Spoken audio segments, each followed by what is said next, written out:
Metal rusts and breaks. Well, that's what science taught me. So why is that barbed wire across the valley taking so long?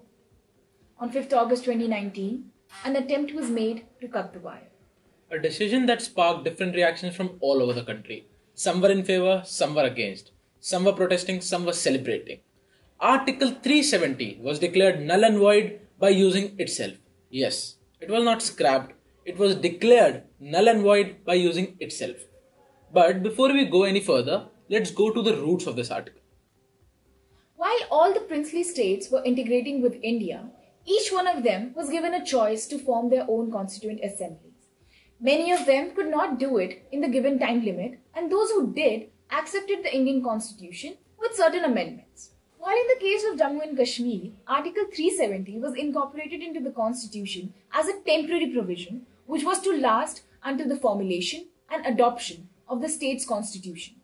However, the Constitution Assembly dissolved on 25th January 1957 without either recommending abrogation or amendments to the article.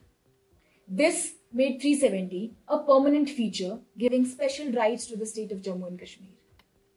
Now arises the question that we've all been thinking of. Was declaring 370 null and void well within the constitutional premises? And guess what? Yes, it is. The presidential order took an entirely different path. It goes via a different article, Article 367. Article 367 provides various guidelines about how you should interpret the constitution. So, this presidential order added a clause to Article 367. The fourth subclause of this clause is to specify that the phrase Constituent Assembly of State should read as Legislative Assembly of State. Yes, जो चीज dissolve हो गई थी उसका interpretation ही बदल दिया. अब वो Legislative Assembly of State है. This change basically gave powers of the dissolved Constituent Assembly to the state's Legislative Assembly. अब हमें सिर्फ स्टेट लेजिस्लेटिव असेंबली की ही सहमति चाहिए आर्टिकल 370 को अमेंड या हटाने के लिए. While all this was going on, Mehbooba Mufti's government in Jammu and Kashmir was reduced to minority. The state assembly was dissolved and presidential rule was imposed. A governor, a representative of the central government, was appointed. The governor is the representative of the legislative assembly in its absence. So, the central government used a person appointed by itself to amend Article 370. Yes, जिस बंदे को centre ने खुद ने appoint किया, उन्होंने उसी की कॉन्करेंसली आर्टिकल 370 को अमेंड करने के लिए. हाँ, इन सब होने के बावजूद ये कॉन्स्टिट्यूशनल है. जितने भी प्रोसेस किए गए वो सब सेंट्रल गवर्नमेंट की कॉन्स्टिट्यूशनल राइट्स के अंदर आते हैं. सेंट्रल गवर्नमेंट ने अपनी पावर्स बहुत ही अच्छी तरह से एक्सरसाइज करी. While the question of it all being implemented constitutionally answered, we now move on to the next big thing, the after effects of the removal of Article 370. Article 370 gave certain special rights to the state of Jammu and Kashmir. Those rights are no longer being exercised by the state now. The citizens of Jammu and Kashmir had dual citizenship. Yes, they were citizens of India as well as of the state of Jammu and Kashmir. They even had a separate flag. A flag is a symbol of unity, of integrity, of oneness. When we are all one, why have different symbols?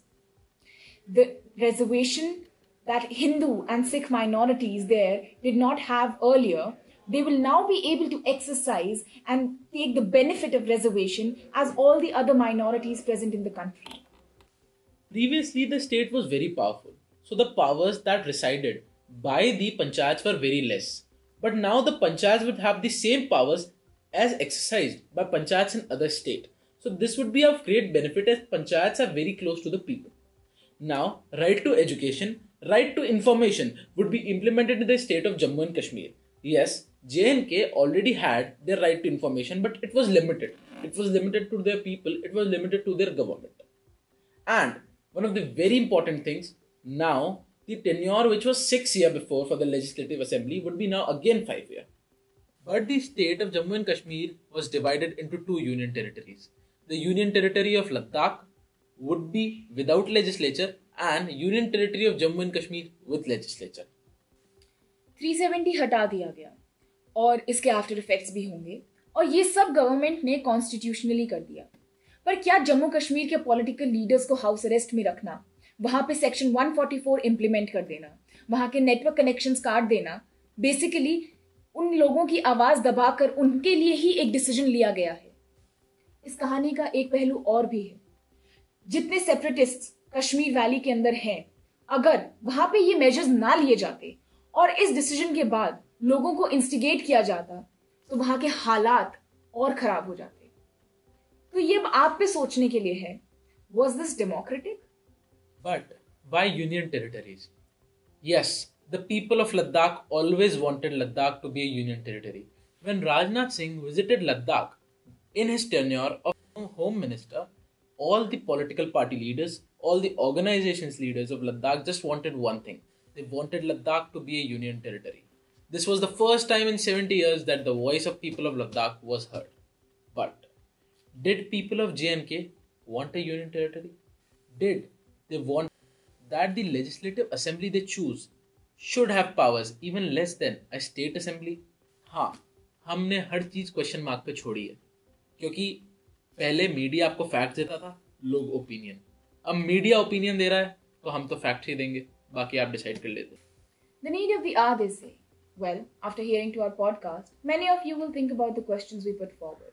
If you want to share your opinions and have a debate on the same topic, Debating Society DebSoc Club, Students Gymkhana Council IIT Guwahati, is organizing a debate in NUSAC Conference Hall on 25th August Sunday at 5:30 p.m.